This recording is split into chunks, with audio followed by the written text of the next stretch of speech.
Hi, Emily. I enjoyed reading your discussion. You said it was interesting that common terms of Jewish history can be explained through their stories, and I definitely agree.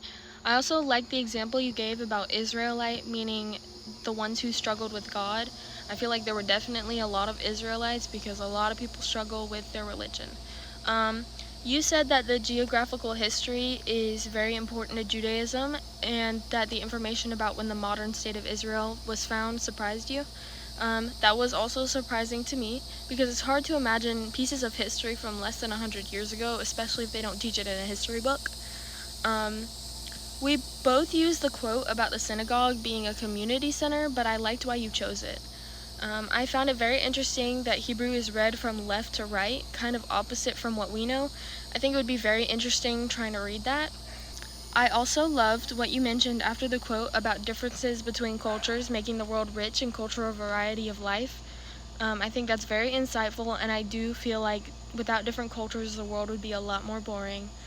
Um, I see that you found two quotes about the plagues. I think the lamb's blood on the doors is kind of odd and very interesting. We also both talked about the Holocaust on our textbook quotes, but they were also very different.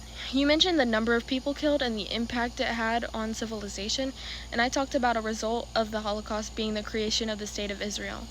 The numbers and statistics are very important when talking about the Holocaust because I feel like it just brings out how awful it is and puts it into perspective. I liked what you mentioned about the stained glass windows on the Temple Sinai, and I also think that is a very fascinating piece of history. I loved your response to the question about how what you learned affected your appreciation and understanding. I definitely agree that the Temple Sinai is representing some beautiful and heartbreaking history.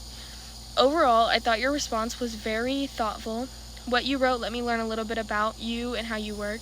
It seems like you have a deep appreciation for the history of religion, and I think that is very admirable. I loved your response, and I've had a lot of fun being in this class with you.